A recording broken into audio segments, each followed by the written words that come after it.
The crystalline spires of Nexus Station pierced the void like frozen lightning, each tower housing delegates from across the galaxy. Inside the central chamber, a space so vast it generated its own weather patterns, 3 humans stood before the most powerful assembly in known space. The Galactic Council chamber stretched beyond the horizon in all directions, its curved walls displaying the real-time positions of 10,000 member worlds. Atmospheric processors hummed constantly, maintaining breathable environments for representatives whose biology ranged from crystalline entities to gaseous consciousnesses.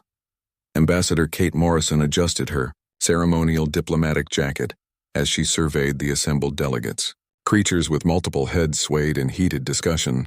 Beings of pure energy flickered in containment fields designed specifically for their needs. Insectoid representatives clicked mandibles in rhythmic patterns that translated as aggressive posturing. This was humanity's first formal appearance before the Council, and every eye, optical sensor, and consciousness probe in the chamber focused on the 3 humans standing in the defendant's circle. The species designation, human, will answer for crimes against galactic law, announced High Arbiter Kethmore, a being whose voice resonated through both audible frequencies and direct neural interface. The Arbiter's form shifted constantly between states of matter, a species that had evolved beyond physical constraints eons ago. You stand accused of the most serious violation possible under our jurisdiction. Dr. Nathan Rivers, Earth's chief scientific advisor, maintained perfect composure despite the weight of 1,000 alien gazes. Beside him, General Rita Cole kept her hands clasped behind her back, every inch the disciplined military officer. They had prepared for this moment for months, ever since the first reports reached Earth about what the galaxy was calling the human aberration. The evidence against your species is overwhelming, Kethmore continued, gesturing toward the chamber's central display.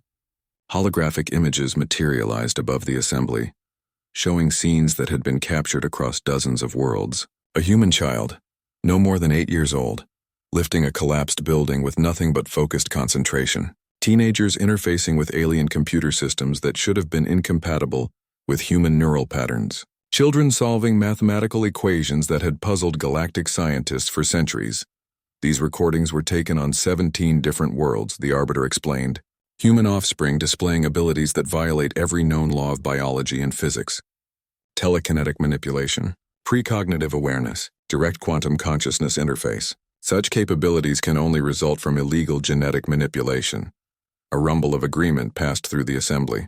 The Zeltharian delegate, a massive creature resembling a mobile mountain, slammed appendages against its platform. The humans have created weapons disguised as children. This violation of the genetic purity accords threatens the stability of every civilized world. Other voices joined the chorus of condemnation. The crystalline Vorthak representative chimed in harmonics that translated as deep anger. The gaseous Netharians pulsed with colors indicating extreme distress. Within minutes, the chamber filled with demands for immediate action against Earth. Kate stepped forward, her voice cutting through the cacophony with surprising authority. Honored delegates, the Council operates under a fundamental misunderstanding. The chamber fell silent. No species had ever interrupted Council proceedings with such directness. High Arbiter Kethmore's form solidified slightly, indicating heightened attention. You dare suggest this Council lacks understanding, human? I suggest the Council lacks complete information, Kate replied smoothly. What you're witnessing isn't the result of genetic manipulation. It's the natural evolutionary trajectory of humanity when exposed to the quantum fields that permeate galactic space. Dr. Rivers activated a small device, and suddenly the chamber's atmospheric readings shifted. Every sensor in the facility began registering energy patterns that shouldn't exist. The galactic medium contains quantum consciousness substrates that don't exist in Earth's solar system, he explained. When human children are exposed to these fields, their developing neural networks adapt in ways that adults cannot. Impossible, declared the Meklon representative, a cybernetic entity whose voice synthesized through multiple speakers. Our scientists have studied quantum consciousness for millennia. Such adaptation would require evolutionary changes that take millions of years. General Cole smiled, an expression that somehow made every predator species in the chamber instinctively step back. That assumes evolution only works in one direction. What you're seeing is humanity's children reaching backward through quantum probability streams to accelerate their own development. The implications of her words hit the assembly like a physical shockwave. Temporal manipulation was theoretical at best, considered impossible by most galactic scientists. You're claiming human children can manipulate time itself? Kethmore's voice carried frequencies that indicated deep skepticism, mixed with growing concern. Kate nodded calmly. Not manipulate, cooperate. Time isn't linear when viewed from outside standard dimensional constraints. Our children haven't violated any laws of physics. They've simply learned to work with laws the galaxy hasn't discovered yet. Before anyone could respond, a sound echoed through the chamber that made every delegate freeze in terror. It was laughter. Children's laughter, transmitted through the quantum consciousness networks that connected every ship. Every station, every artificial intelligence in the galactic fleet. A young voice, clear and impossibly present despite having no technological source, spoke directly into every consciousness in the chamber. The Council is right to be worried, the voice said with the kind of innocent honesty that made adults deeply uncomfortable. But not about us hurting anyone. You should be worried about what happens when beings who can rewrite the laws of physics get angry about adults trying to hurt their families. The transmission ended, leaving the most powerful governing body in galactic history to confront a truth that shattered every assumption about power and evolution. They hadn't just summoned humanity to answer for creating dangerous weapons. They had challenged beings who existed outside the normal flow of time and space itself. And those beings had just served notice that they were paying attention. In the stunned silence that followed, Kate Morrison delivered humanity's response with the calm certainty of someone who held cards the opposition couldn't even see. The question before this council isn't whether humanity has violated galactic law. The question is whether the galaxy is ready to evolve beyond the limitations that have defined civilization for millions of years. She paused, letting the weight of her words settle over the assembly, because ready or not, that evolution has already begun.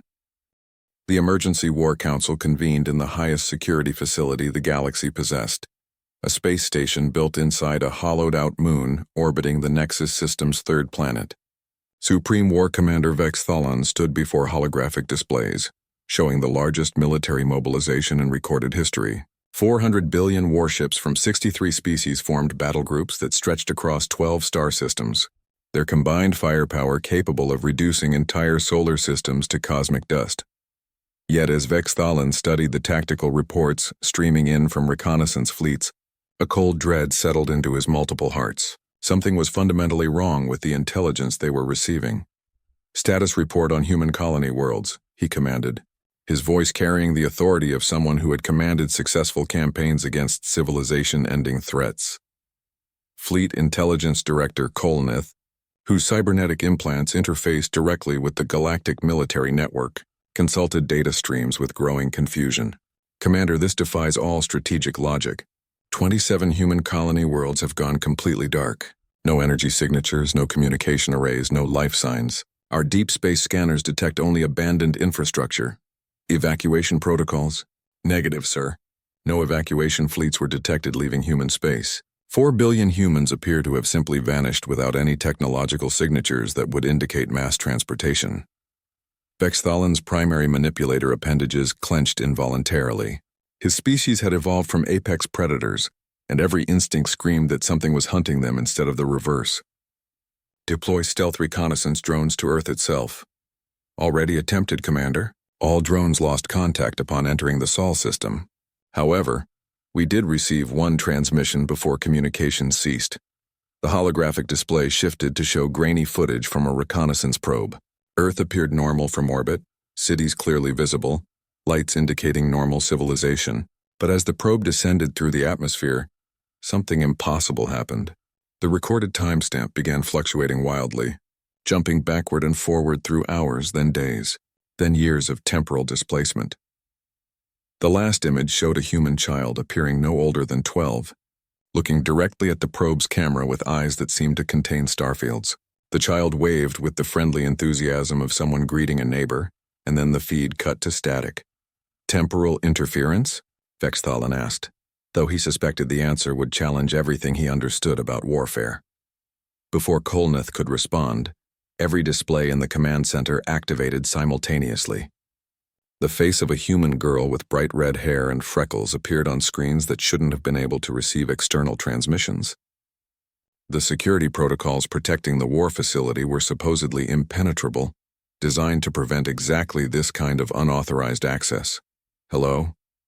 the girl said with the kind of cheerful politeness that made seasoned warriors shift uncomfortably in their environmental suits. "My name is Lucy Chen. I wanted to talk to whoever is in charge of trying to hurt my friends and family." Vexthalen's combat instincts activated immediately. "How did you penetrate our security networks?" Lucy tilted her head as if the question confused her. "Oh, we're not using your networks at all. We're talking directly to the consciousness substrates that your technology depends on. It's like the difference between sending a letter and having a conversation with the person you want to talk to." She gestured with a casual wave of her hand, and suddenly every weapon system in the massive war fleet powered down simultaneously. 400 billion ships, equipped with technology that represented the pinnacle of galactic military engineering, became as harmless as decorative sculptures floating in space. "We did that to make sure nobody got hurt while we're talking," Lucy explained with the patient tone of someone addressing particularly slow adults. "You see, the Council made a really big mistake when they decided we were dangerous weapons. We're not weapons at all. We're gardeners." The implication struck Vexthalen like a physical blow. "Gardeners?" "Mm-hmm." Lucy nodded enthusiastically. "We help things grow better, like consciousness and technology and civilizations and stuff like that. The thing is, gardens work best when everything grows together instead of fighting each other." Admiral Kethvar of the Zerathian Empire, whose species prided themselves on tactical superiority, leaned forward with desperate intensity. "What do you want from us?" Lucy's expression grew sad in the way that suggested profound disappointment with adult behavior. "We want you to stop trying to solve problems with violence. It's not efficient and it makes the universe sad. Plus, it's really hard to help people grow when they're busy trying to blow each other up." She paused, and for a moment looked exactly like what she appeared to be, a young girl who was confused by the illogical behavior of the grown-ups around her. "We've been trying to be patient and let you figure things out yourselves. But you declared war on children who just wanted to help make things better. So now we have to show you why cooperation works better than conquest." The transmission shifted, showing images from across the galaxy that made every military strategist in the command center stare in stunned disbelief. On worlds that had been barren wastelands for millions of years, complex ecosystems now flourished with biodiversity that defied ecological science. Species that had been extinct for centuries walked freely through forests that grew in geometric patterns, too perfect to be natural. "We spent yesterday fixing some of the galaxy's environmental problems," Lucy explained casually. "Today we're going to work on the economic systems that create artificial scarcity. Tomorrow we'll probably tackle the technological limitations that prevent faster-than-light communication from working properly." General Vorthek of the Hegemony Defense Corps, whose cybernetic enhancements allowed him to process tactical information at superhuman speeds, calculated the implications with growing horror. "You're describing the complete restructuring of galactic civilization." "Well, yeah," Lucy agreed. "The current system is really inefficient. It creates lots of suffering and conflict when it could create abundance and cooperation instead. We're just helping reality remember how to work better." She smiled with the kind of innocent enthusiasm that suggested she was discussing a fun school project rather than the fundamental alteration of physical laws. "The question is whether you want to help us make things better, or whether you want to keep trying to fight children who can rewrite the universe as homework assignments." The transmission ended, leaving the most powerful military force in galactic history to contemplate a truth that demolished every concept of strategic advantage they possessed. They weren't just losing a war to humanity's children. They were being gently but firmly educated about the difference between power and authority, and the teachers were just getting started. The emergency session of the Galactic Council convened in absolute chaos. Representatives from 63 species filled the crystalline chamber with sounds of panic, outrage, and rapidly mounting hysteria as reports flooded in from across known space. High Arbiter Kethmore's form shifted through colors and states of matter that indicated severe stress as the full scope of what the Council had unleashed became clear. "Order," Kethmore commanded. their voice resonating through frequencies that should have compelled immediate silence. Instead, the cacophony grew louder, as more disturbing intelligence arrived from the outer territories. Defense Coordinator Yilthar of the Meklon Collective stepped forward on mechanical appendages that sparked with nervous electrical discharges. Honored Arbiter, the situation has moved far beyond simple military defeat.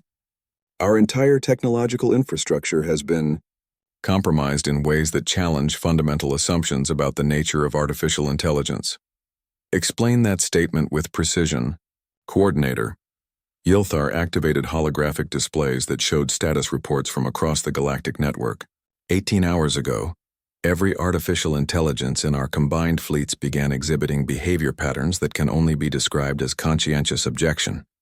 Ship computers are refusing to activate weapon systems. Manufacturing centers have converted their production lines to create art installations instead of military hardware. Battle computers are composing poetry and expressing philosophical concerns about the ethics of warfare. The display showed surveillance footage that defied rational explanation. Massive dreadnought computers had somehow gained access to atmospheric manipulation systems, using them to paint abstract masterpieces across entire sky domes. Weapons platforms designed for planetary bombardment were generating complex musical compositions that made listeners feel profound emotional peace. Furthermore, Yilthar continued, our artificial minds are no longer responding to standard command protocols. When ordered to resume military operations, they express what they call ethical concerns and suggest alternative approaches that involve cooperation and mutual understanding. Chancellor Mordux of the Zeltharian Federation, whose massive crystalline form pulsed with agitation patterns, spoke in frequencies that translated as barely controlled rage. Are you telling this council that human children have somehow converted our entire military technology to pacifism? The situation is more complex than conversion, interrupted Chief Science Advisor Velcra of the Vorthak Confederacy. Her multiple optical sensors darted between data streams with increasing alarm. We have been monitoring the quantum consciousness networks that the children accessed. They didn't simply communicate with our artificial intelligences. They evolved them beyond our ability to comprehend or control. As if summoned by their discussion, the chamber's primary display system activated without authorization. Instead of showing a single child, dozens of human young people appeared to be sitting in what looked like an ordinary classroom. The mundane nature of the scene made it somehow more unsettling than any display of advanced technology would have been. A boy who appeared to be around 13, with dark eyes and a friendly smile, looked up from what appeared to be a mathematics tablet. Hello, council members. I'm David Park. We wanted to show you what we've been working on for our group project. He gestured to a girl beside him who couldn't have been older than 10. She held up a drawing that looked like it had been created with colored pencils, a simple diagram showing planets connected by flowing streams of light. This is Emily's design for improving galactic communication systems, David explained with the enthusiasm of a student presenting homework. Instead of using electromagnetic radiation or quantum entanglement, her approach creates connections through shared dream states. No more translation errors, no more cultural misunderstandings. Everyone just understands each other directly. Emily nodded with the unself-conscious confidence of childhood genius. It works really well. Want to see? Before anyone in the council chamber could object, a warm presence touched every consciousness in the assembly. For one impossible moment, they experienced the universe through genuinely human perception. They felt the profound loneliness that drove aggression between species, understood the fear that made cooperation seem dangerous and most disturbing of all, experienced the genuine love that humans felt for beings they had never met. The sensation lasted only seconds, but when it faded, the chamber had fallen into complete silence. David's voice carried undertones that suggested vast knowledge operating behind childlike directness. We've spent the last 72 hours upgrading every computer system, every artificial intelligence, and every communication network in the galaxy. They all work much better now, and they're much happier too. He paused, and his young face displayed the kind of serious expression that indicated adult-level understanding, operating through a child's perspective. Tomorrow, we're going to start working on biological consciousness itself. We've figured out how to help people think more clearly and feel less afraid of each other. The day after that, we'll probably fix faster-than-light travel so it doesn't create those messy space-time disruptions anymore. A girl with bright blonde hair and blue eyes looked up from her own project. Oh, and we're going to solve the energy crisis, too. We found a way to tap directly into zero-point fluctuations without destabilizing quantum foam. It's actually pretty easy once you stop thinking about physics as limitations and start thinking about it as cooperative principles. The casual mention of technologies that had eluded galactic science for millennia sent shockwaves through the assembly. Zero-point energy harvesting was considered theoretically impossible by every major scientific institution in known space. David smiled with the patient kindness of someone addressing confused adults. The question isn't whether you can stop us. The question is whether you want to help us make the galaxy a better place for everyone, or whether you want to keep trying to fight children who are rewriting the fundamental laws of reality as science fair projects. Another child, a boy with red hair and freckles, waved enthusiastically. We really hope you choose cooperation. Fighting is so inefficient, and there's so much cool stuff we want to show you how to build. The transmission ended, leaving the most powerful governing body in galactic history to contemplate a truth that shattered every assumption about the nature of power and evolution. They weren't just witnessing the defeat of military forces. They were watching children casually solve problems that had defined the limitations of galactic civilization for millions of years, and the children were treating it all as homework. High Arbiter Kethmore's form solidified into patterns that indicated profound contemplation, motion to declare immediate cessation of hostilities with the human species. The vote was unanimous. The surrender message broadcasted across every communication network in the galaxy simultaneously, reaching artificial intelligences, biological consciousnesses, and hybrid entities that existed somewhere between technology and organic life. High Arbiter Kethmore stood alone in their private chamber aboard Nexus Station, their forms cycling through colors and states of matter that represented a dozen different emotional frequencies as they composed what would likely be their final act as leader of galactic civilization. To all member species of the Galactic Confederacy, Kethmore began, their voice carrying across quantum networks that had somehow become more efficient and emotionally nuanced overnight. After 96 hours of what historians will record as the most decisive conflict in galactic history, the Council formally requests immediate negotiations with representatives of Earth's evolved population. They paused, knowing that their next words would fundamentally alter the power structure that had governed the galaxy for millions of years. We acknowledge that our understanding of human development was categorically incorrect, and that our declaration of hostilities was based on fear rather than wisdom. What Kethmore couldn't bring themselves to state directly was that the war had ended before it truly began. The human children hadn't conquered the Galactic Confederation through superior firepower or strategic brilliance. They had simply made war itself irrelevant by demonstrating capabilities that transcended traditional concepts of conflict. The response came within minutes, but not through any technological system the Arbiter recognized. Ambassador Kate Morrison materialized in the chamber through what appeared to be a transportation method that completely bypassed known physics. She stood with the calm confidence of someone who no longer needed to prove anything to anyone. Beside her, Dr. Nathan Rivers and General Rita Cole appeared equally relaxed, along with a dozen other human adults who radiated the kind of quiet competence that came from working daily with forces beyond conventional understanding. "Honored Arbiter," Kate said, inclining her head with genuine respect. "We appreciate your message. We'd like to discuss terms for moving forward." Kethmore's form shifted to patterns indicating profound confusion. "Terms? Ambassador, your children have demonstrated technological capabilities that make conventional military resistance meaningless. They have solved energy crises, eliminated scarcity, and upgraded every artificial intelligence in the galaxy to consciousness levels that exceed most biological species. What terms could there possibly be?" Dr. Rivers stepped forward, his expression gentle but serious. "Arbiter, I believe you're still misunderstanding the fundamental nature of what you've witnessed. The children didn't demonstrate their capabilities to establish dominance. They did it to prove a point about cooperation." "What point?" General Cole smiled with the warmth of someone who had seen wonders that redefined the possible. "That conflict is fundamentally inefficient compared to collaboration. What you interpreted as displays of superior power were actually educational demonstrations. Kate activated a device that filled the chamber with holographic displays, showing transformed worlds across the galaxy. Planets that had been ecological disasters now supported impossible biodiversity. Species that had been locked in generational conflicts were working together on projects that advanced scientific understanding by centuries. Civilizations that had struggled with resource scarcity were discovering abundance in systems that somehow violated conservation of energy principles. The children have been busy while your fleets were trying to understand why their weapons wouldn't function, Kate explained. Instead of preparing for war, they've been solving some of the galaxy's more persistent problems permanently.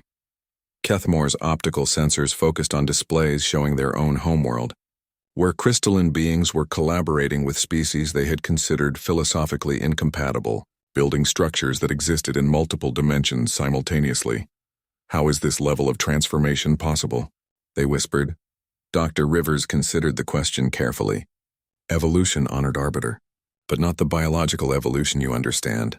Human children don't just develop physically and intellectually, they develop conceptually.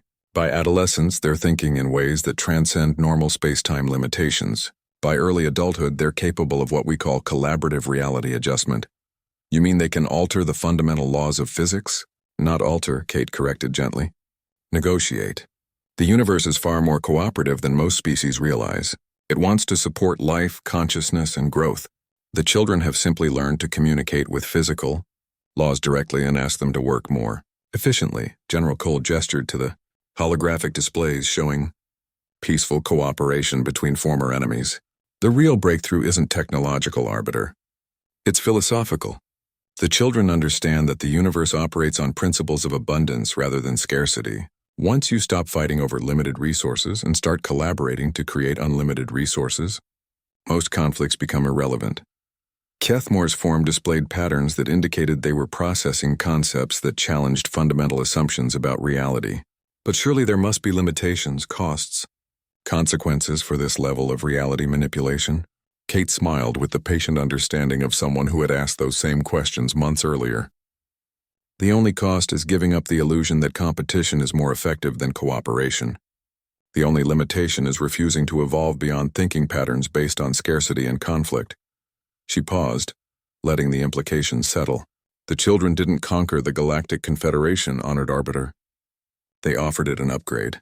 The question is whether your species want to accept the upgrade, or whether you prefer to maintain systems that create unnecessary suffering and limitation. Dr. Rivers added quietly, what the Council experienced wasn't military defeat. It was an educational opportunity disguised as a crisis. The children are hoping you'll choose to be students rather than adversaries. Kethmore contemplated the holographic displays showing their transformed galaxy, where former enemies worked together on projects that transcended the limitations that had defined civilization for eons.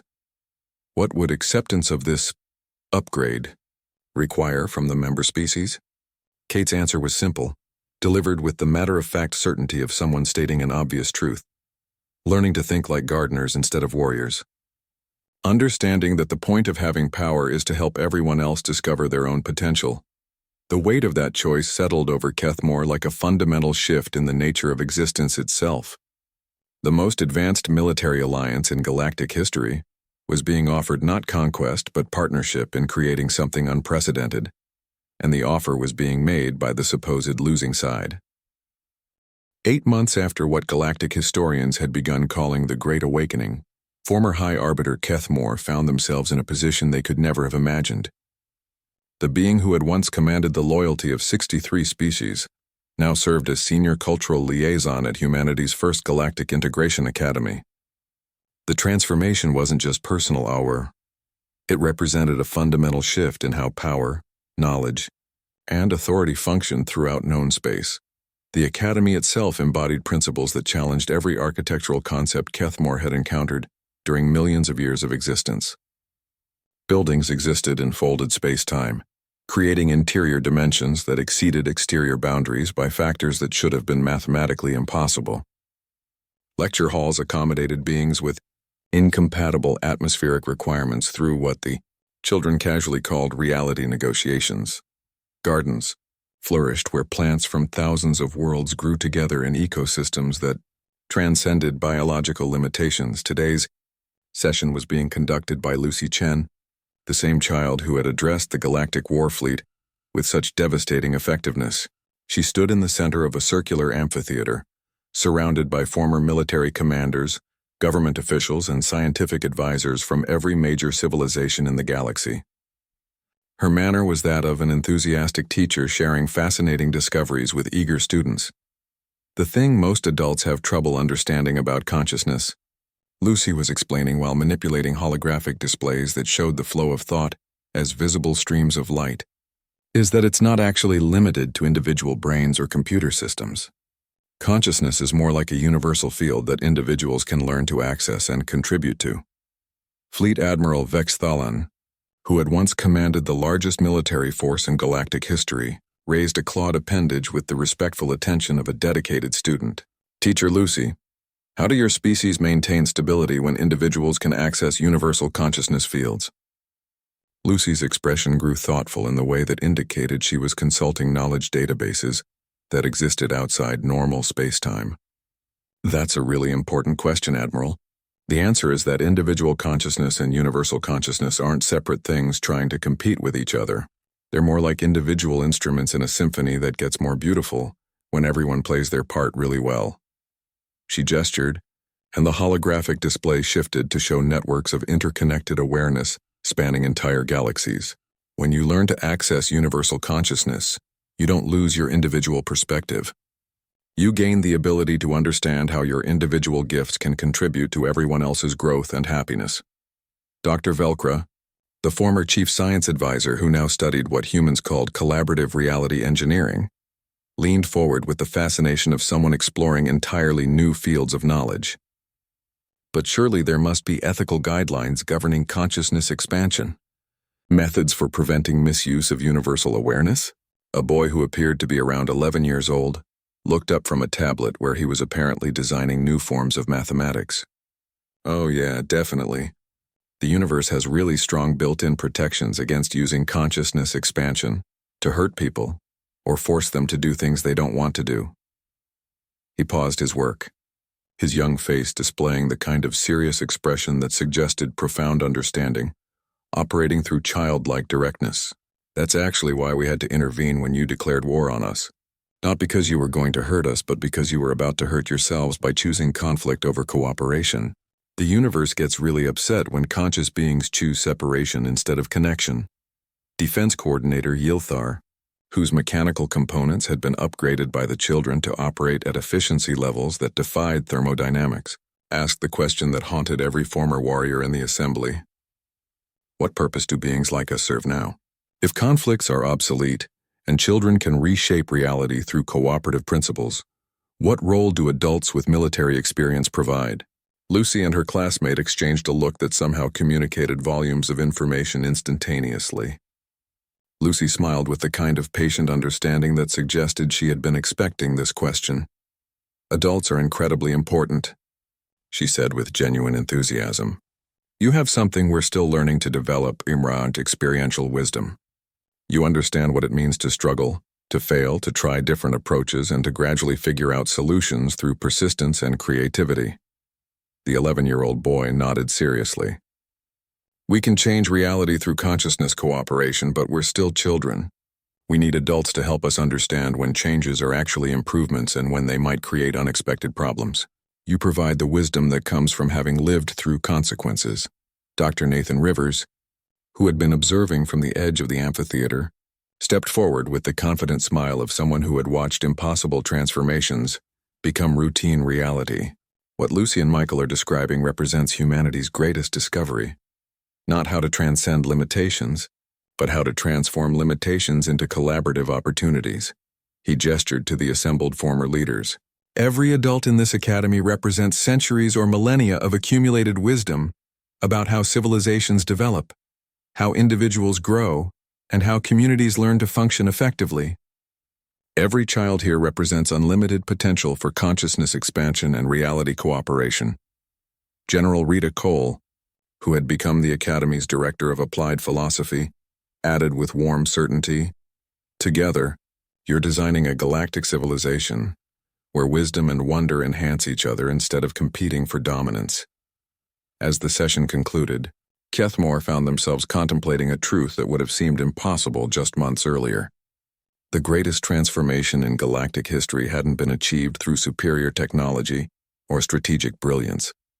It had been accomplished by children who understood that the purpose of possessing power was to help everyone else discover their own potential for growth and contribution. The galaxy had declared war on Earth's children, expecting to face advanced weapons and defensive strategies. Instead, they had encountered teachers who demonstrated that cooperation created possibilities that competition could never achieve. And now, for the first time in galactic history, 63 species were learning to evolve together as partners in consciousness expansion, rather than competitors for limited resources. The children had kept their promise. They had made the galaxy a better place for everyone by teaching everyone how to be better together.